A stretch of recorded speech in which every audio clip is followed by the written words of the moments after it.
All right, now let's take the conversation to Ghana. In West Africa, the police in Ghana yesterday, Tuesday, fired tear gas to disperse members of the pressure group Arise Ghana as they protested over the high cost living in the capital, Accra. Some protesters pelted objects at the police as security officers fired tear gas at the Kwame Nkrumah Circle. The police say 12 personnel were injured in the clash, while sources say at least 10 demonstrators were arrested.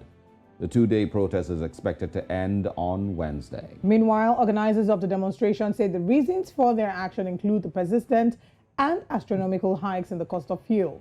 They add that the repeated increases in fuel prices have inflicted excruciating hardship and financial distress on Ghanaians already struggling to cope in a harsh economic climate.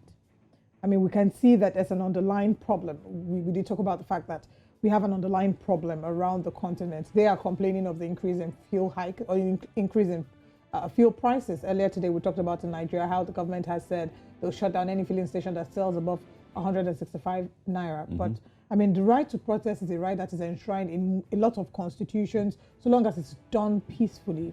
Right. I mean, this is just a really, really uncomfortable conversation. And also, it's not very common to hear about protests in Ghana. Not very common. Yeah, so it really just tells you that the economic hardship has gotten that bad, and it has spread across the continent. I mean, and look at the video. Across the world. It's really heartbreaking to see this pelting the police, and the police is sort of firing tear gas.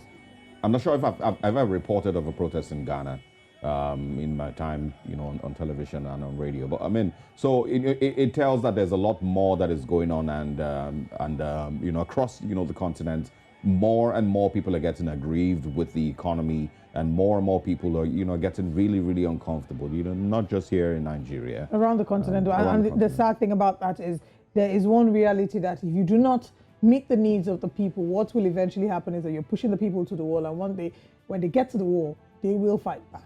Yeah. And that is what we start to see. What Thomas Brute referred to as the state of chaos, or life being nasty, British and short. It is returning to a state of chaos, and the governments around the continent must sit up and do something for the people of Africa. Now let's move over to COVID.